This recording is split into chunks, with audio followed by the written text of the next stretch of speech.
The Dolphins have benched Tua Tagovailoa. It's not Zach Wilson that's going to start Sunday against the Bengals. It is the rookie in Quinn Ewers. So obviously not a lot of people were starting Tua, Lawrence. But what's the fallout here for the players that we care about, starting with De'Von Achane? Yeah, well, De'Von Achane just had an incredible season. I think no matter what, no matter who's under center, you're still going to start De'Von Achane.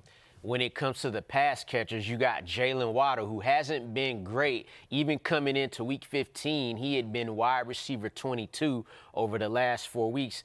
That probably takes a little bit more of a hit when you look at a guy like Darren Waller now, more touchdown dependent. That's kind of the same with him. That's the guy you start if you're really in need for a tight end. But De'Von Achane is the guy you automatically start. Jalen Waddle, you start him, but you got to temper the expectations there, and that's just how you go about it with a rookie quarterback. Yeah, kind of the market moved 4 points in direction of the Bengals after Tua was formally benched. So the line went from Bengals -1.5 to -5.5. Now, Tua hasn't been good this year. He hasn't had a good season. He's still, you would expect, a better quarterback than Quinn Ewers for this week. Right. And at home. Yeah, and what do you expect from Quinn Ewers? What kind of player is he, and what's he going to do even with a favorable matchup? This is a tough one because this is a guy that his last year of college football, the accuracy wasn't where we hoped it would be. He'll like to move around a little bit to try to buy some time, but I think you're going to see a lot of quick game like we often see with Tua. That's what Texas did with Quinn Ewers more often than not. He wasn't somebody that was looking to just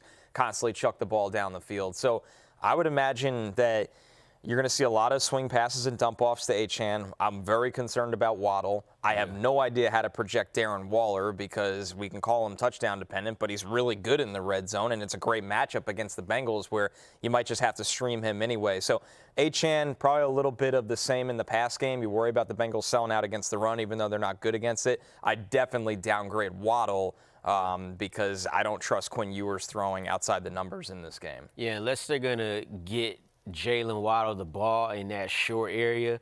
I really don't see it. You can't expect Quinn Ewers to throw with as much anticipation as Tua either. That's probably where their biggest gap is. But for Tua, that's probably why he's on the bench now, because he tries to anticipate too much and has those predetermined throws. So you won't get that part of it from Quinn Ewers. You get a little bit mobility, like you said, not the strongest arm, don't got the weakest arm either. But again, it's a rookie, even versus a bad defense like the Bengals. You got to proceed with caution. Yeah, my concern would be too is that it seems like this system, this Mike McDaniel system, has been very tailored to Tua. Without a doubt. When Tua has missed time in the past, which has been pretty often, it has completely fallen apart without him. Tyler Huntley last year, Skylar Thomas, it just never looks good without Tua. So Quinn Ewers, there might be a higher degree of difficulty than you expect, despite being in a good scheme with some useful weapons. Yeah, I'm with you. It's going to be really interesting to watch. At least it's a good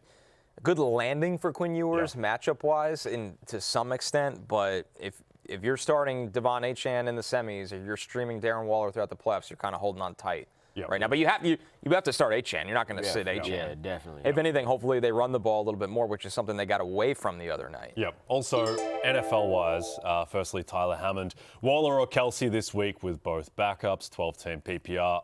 I would still go Kelsey. And that's where I will go Kelsey. You got a veteran, journeyman quarterback right there who at least you have seen him play a good game in his life in the NFL, whereas you got Quinn Ewers, late round draft pick, just getting in there. So, yeah, definitely will go Kelsey here. Yeah, I feel like Kelsey gives you a better floor. Definitely. Deeper cut, but this is good news for the Bucs and the Patriots, who played the Dolphins in Week 17, Week 18. Understand Tua has not been great, but, to the market's point about downgrading the Dolphins 4 points off of this QB change, those two teams are right now in the thick of it in divisional races, so getting to play a rookie quarterback. What was he taking? What round was he taking? Sixth, I think the seventh round. Seventh round, yeah. So face a seventh rounder as opposed to Tua Tagovailoa, who knows the offense inside. Now, naturally, it's a big win for the Bucs and the Patriots. Hey, it's Matthew Berry from NBCSports.com and RotorWorld.com, and I want to thank you so much for watching whatever it is you just watched, or if nothing else, being too lazy to click out of the autoplay after this video started, after whatever it is you actually wanted to watch finished. But now that you're here, I'd like to take a moment here to ask you respectfully, respectfully now, okay? I'm asking you respectfully to subscribe to the NFL on NBC YouTube channel. You'll get the latest Roto-World fantasy news headlines, all sorts of great shows, including my own Fantasy Football Happy Hour. So go subscribe now. Again, I'm asking respectfully.